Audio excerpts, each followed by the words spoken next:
தாவேக விவகாரத்தில் எடப்பாடி பழனிசாமி தரம் தாழ்ந்த அரசியல் செய்வதாக டிடிவி தினகரன் விமர்சித்திருந்த நிலையில் அதிமுக கூட்டணியை பொறுத்துக் கொள்ள முடியாமல் எதிர்க்கட்சியினர் தேவையற்ற விமர்சனம் செய்வதாக எடப்பாடி பழனிசாமி பதிலளித்துள்ளார்.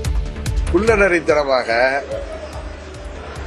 ஊர்ல சொல்லுவாங்களா, ஆடு நினைவுன்னு ஓனாய் அழுத கதையா, இவர் என்னமோ அவங்களுக்கு ஆதரவா பேசுற மாதிரி பேசினா அவங்க எல்லாம் ஏமாந்து இவரோட கூட்டணிக்கு வந்துருவாங்க. எவ்வளவு ஒரு தரந்தாழ்ந்த அரசியல்! இதுவரை நாம் கேள்விப்படாத அளவிற்கு தமிழ்நாட்டில்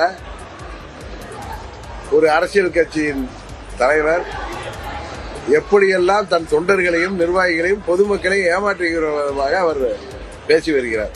விருப்பப்பட்டு வந்து கொடுக்குறாங்க. நாங்கள் கூட சொன்னோம், இது தலைமையினுடைய ஆணையை பெற்று வர வேண்டும் என்று நாங்கள் வலியுறுத்தினோம். எங்களுடைய மாவட்ட செயலாளர் வலியுறுத்தினாங்க. ஆனால் அவர்கள் ஆர்வத்தோடு கலந்து இருக்கிறாங்க. சில வேண்டுமென்று திட்டமிட்டு எதிர்க்கட்சியை சேர்ந்தவர்கள்லாம் விமர்சனம் செய்கிறாங்க. பொறுக்க முடியல அவர்களால்.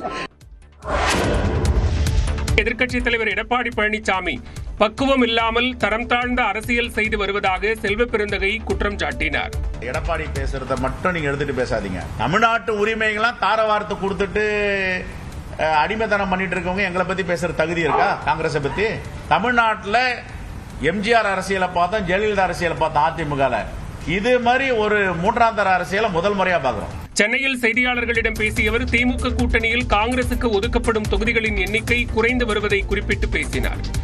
63 இருந்து 41 கொண்டு வந்தது யாரு? 41 இருந்து 25 கொண்டு வந்து அவங்க கேட்கலாம். நீங்க என்ன போய் கேட்டீங்களா? எப்படி அது? நான் பேச வேண்டிய இடத்துல பேசுவேன், பொது வெளியில பேசக்கூடாது. ஒரு தலைமை பண்பு இருக்கு, கூட்டணி தர்மம் இருக்கு. இதை எல்லாத்தையும் பொது வெளியில பேசிட்டோமா அதுக்கப்புறம் அதுக்கு கூட்டணி தர்மம். நிர்வாகிகளின் விருப்பங்களை டெல்லி தலைமையிடம் கூறி வருவதாகவும் செல்வ பெருந்தகை தெரிவித்தார். எங்கள் தலைவர்கள் கிட்ட இவங்களுடைய விருப்பங்களை எல்லாத்தையும் நான் தெரிவிச்சிட்டு இருக்கேன்.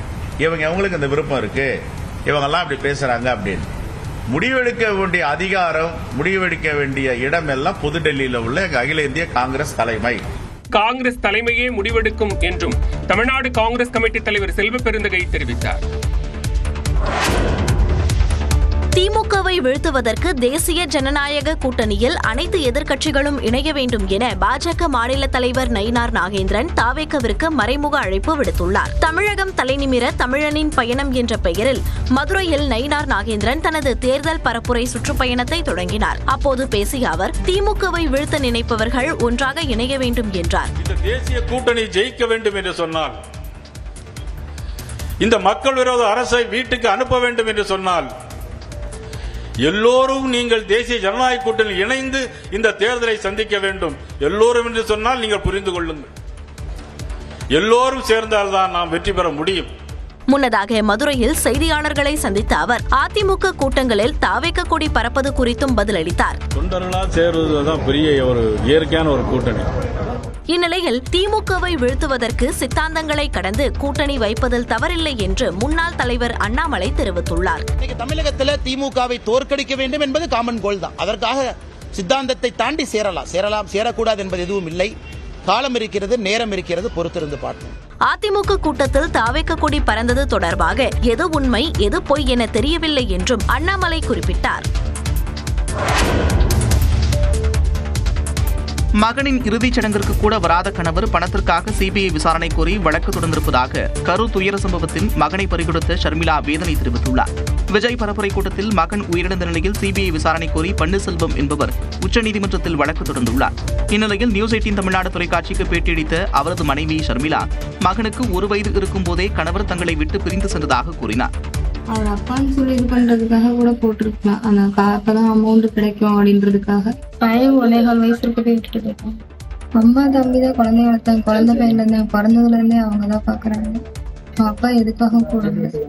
அவருக்கு யாராவது சொல்லியிருப்பாங்க இந்த மாதிரி காசு வரும் அப்படின்னு சொல்லிட்டு, இது மாதிரி கேஸ் போட்டா நம்ம இது பண்ணிக்கலாம் அப்படின்றதுக்காக போட்டிருப்பாரு. அதுக்காக மட்டும்தான் போட்டிருப்பாரு. பையனுக்கு இறுதி சடங்கு பண்றது கூட எதுக்குமே அவர் அங்க இல்லை. ஜிஹெச்சுக்கும் வரல, எதுக்காகவும் இல்லை. குழந்தையின் வயது கூட தெரியாமல் தவறாக குறிப்பிட்டிருப்பதாகவும் அவர் 2வது திருமணம் செய்ததற்கான ஆதாரம் கிடைத்திருப்பதாகவும் ஷர்மிளா தெரிவித்தார்.